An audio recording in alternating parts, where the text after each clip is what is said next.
नमस्कार, मैं हूं संतोष कुमार। आप देख रहे हैं DN सिटी लाइव। मैं आपको मिला रहा हूं एक ऐसे शख्स से जो सपनों की दुनिया से निकल के आज से 3 से 4 दिन पहले हमारे बेगूसराय में एक हंगामा मचा दिया था। अपने आप को भावी प्रत्याशी के रूप में उन्होंने मटिहानी विधानसभा से प्रस्तुत किया था और मैं जानना चाहूँगा कि इस 3 दिन में उन्होंने क्या ऐसा कुछ देखा जो हमारा बेगूसराय भी उस सपनों की दुनिया से कुछ मेल कर ले, कंपटीशन कर ले। बहुत बहुत स्वागत रहा 3 दिन में बेगूसराय में आपका। नमस्ते नमस्ते सबको। क्या देखा सर आपने इस बेगूसराय को? जो भी देखा मतलब ये समझिए कि इसी मिट्टी में मैं जन्म लिया हूँ, इसी मिट्टी में मैं खेला कूदा हूँ, पढ़ाई लिखाई की है। आता था साल में 2 बार 3 बार तो आता ही था, लेकिन अपना घर और वापस पटना। इस बार जो थोड़ा घूमने का मौका मिला है, मुझे ये लगा है कि हम इतने दूर क्यों हैं। माना कि नीति आयोग का ये रिपोर्ट है कि बिहार सबसे देश में सबसे पिछड़ा राज्य, मैं मानता हूँ, लेकिन बिहार में भी बहुत ऐसा जगह है, बहुत ऐसा विधानसभा है जहाँ बहुत अच्छे काम भी हुए हैं। लेकिन बाकी जगह की बात मैं नहीं करूँगा, लेकिन जो मैंने अपने विधानसभा की स्थिति देखी है, सड़कों की स्थिति देखी है, युवाओं की स्थिति देखी है, मतलब देखिए मैंने पहले भी कहा था कि मैं एक कलाकार आदमी हूँ, मैं एक संवेदनशील व्यक्ति हूँ, मैं शुद्ध राजनेता नहीं हूँ, न शुद्ध पॉलिटिक्स करता हूँ। मैं तो इस देश में के प्रधानमंत्री श्री नरेंद्र भाई मोदी जी का आप भगत कह लीजिए, जो भी कह लीजिए, क्योंकि मैं हमेशा कहता हूँ कि नरेंद्र मोदी जी ना तो भगवान है, नरेंद्र मोदी जी ना तो इंसान है, नरेंद्र मोदी एक सोच का नाम है। और सोच से ही कभी हवाई जहाज़ बना हुआ, और सोच से ही कभी ट्रांजिस्टर बना हुआ, और सोच से ही ये देश बनेगा और ये राज्य भी बनेगा। दुख इस बात का है कि उनके जो सपने हैं, उनके ही अपने जनप्रतिनिधि हमको लगता है पूरे होने नहीं देते हैं। हम सरकार में है, बिहार में हमारी सरकार है, और मैं एक ऐसा व्यक्ति हूँ जो मैं हमेशा बचपन में पढ़ा था पंच परमेश्वर प्रेमचंद की लिखी हुई किताब, जिसमें एक वाक्य मुझे आज भी याद है कि खाला जान ने जुम्मन मियाँ से कहा था कि बेटे क्या बिगाड़ के डर से ईमान की बात ना कहोगे। मैं और मेरी टीम का, चूँकि जो मेरे टीम में है लोग वो हमारे उस जुनून को जानते हैं, हमारे उस क्रांति को जानते हैं कि आँख रोए किसी का भारत के किसी कोने में, मुझको तो बस मेरा दामन भींगा नजर आता है। मैं पंडित दीनदयाल उपाध्याय जी,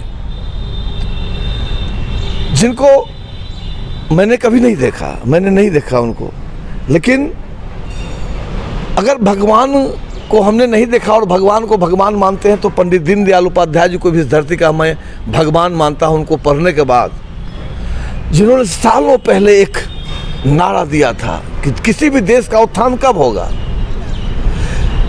अंत्योदय, मतलब जो पंक्ति के अंतिम छोर में खड़ा व्यक्ति है, अगर हम उसको सही कर लेंगे तो बाकी का व्यक्ति खुद ब खुद सही हो जाएगा। और यहाँ क्या हुआ, जो जितना गरीब है उतना गरीब होता चला गया। देखिए मैं मुंबई में जब ये कोरोना में जब पलायन मुंबई से लोग ट्रेन से, पैदल, बस से जैसे विचलित हो रहा था, क्योंकि मेरे पास कोई काम नहीं था, तो मैं क्या करता, टीवी देखता, न्यूज़ देखता। जो मैं न्यूज़ में उन कराहते हुए मजदूरों को देखा, बिहारियों को देखा, आपको मैं दर्द अपना बता नहीं सकता।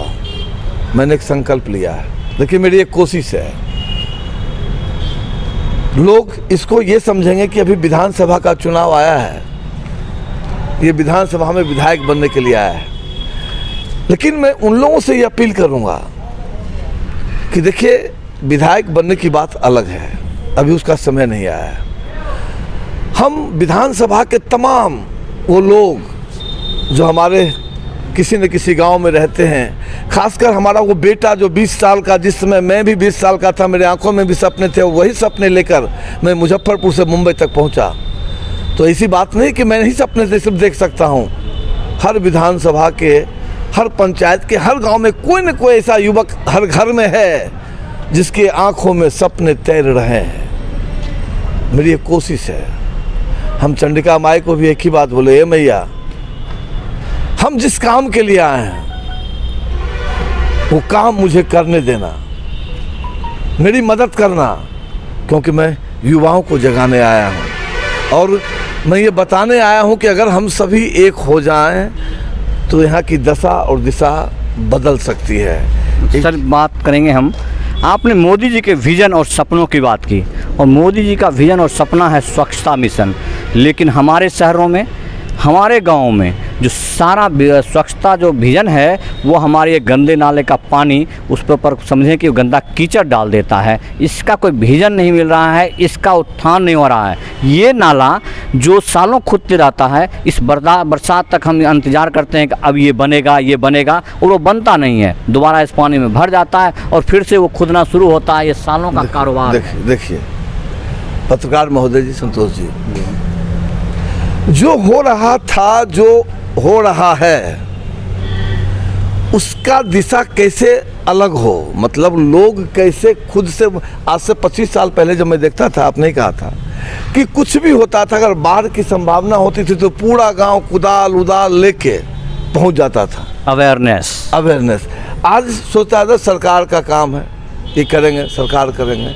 देखिए अभी तक जो नहीं हुआ उसकी चर्चा तो मैं क्या करूं, मैं तो उसी को अब लोग सिर्फ सरकार को अवेयर करना चाहते हैं। सरकार अवेयर तभी होगा। देखिए हमारा देश, मतलब हमेशा याद रखिए, जब जब क्रांति हुई है ना, जब जब समाज जगा है, जब जब यूथ जगा है ना, देश में क्रांति आई है।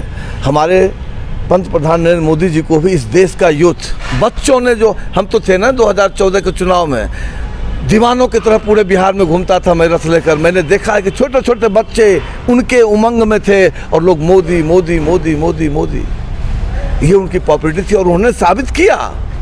लेकिन दिक्कत ये है, मोदी जी ने एक लेमोजिन गाड़ी, 50 करोड़ की गाड़ी खरीद ली, ईश्वर ने दे दिया उनको। लेकिन उसके टायर्ड जो लोग हैं, टायर्ड, मोदी जी ने कहा कि सब एमपी को कि आप एक एक गांव गोद लीजिए।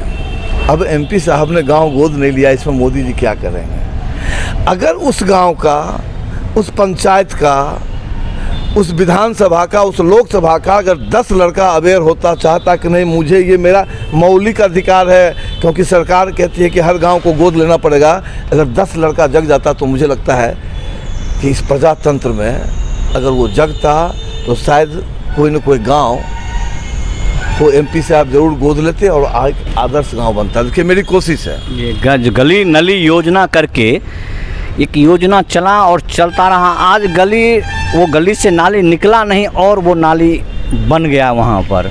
मेन आज की ज़रूरत है, आप सपनों की दुनिया से आए हैं, वहाँ तो कीचड़ नहीं दिखता है, और हम जो जहाँ पर लोग 10 मीटर के जगह पर बसे हैं वहाँ कीचड़ नहीं दिखता है, और हम यहाँ एकड़ों में बसे रहते हैं फिर भी हम कीचड़ों में हैं। यही तो मैं कह रहा हूँ कि मैं जब यहाँ से निकला था तो इतना कीचड़ मेरे पास यहाँ नहीं था जी, और जहाँ मैं गया वहाँ कीचड़ नहीं है। हालांकि कभी बारिश में भले हो जाए कि कीचड़ नहीं है, लेकिन विधानसभा, हमारे विधानसभा वास्तविक जनप्रतिनिधि को ये क्यों नहीं दिखता है? नहीं दिखेगा उनको। आपको दिखेगा? देखिए आज की जो राजनीति है, राजनीति एक व्यवसाय हो गई है, पैसा लगाओ पैसा कमाओ। हमारा वो व्यवसाय नहीं है राजनीति। राजनीति मेरे दिल में है, पार्टी मेरी माँ है, और जब बेटा रूठता है ना तो माँ किसी भी हालत में बेटे को मनाने आती है।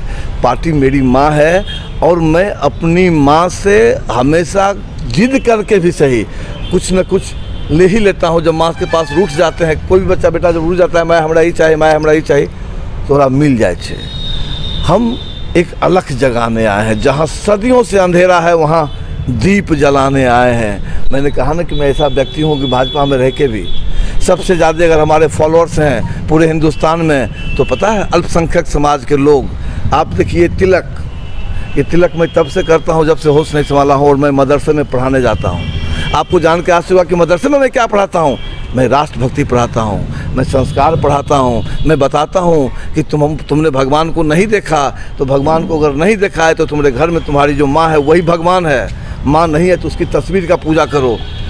जब तक आप लोगों को उसका संस्कार, उसका विचार, उसका व्यवहार, ये सारा चीज़ जब नहीं समझाएंगे तो क्या विकास होगा? पहले तो उसका जो मेंटली विकास है वो होना चाहिए।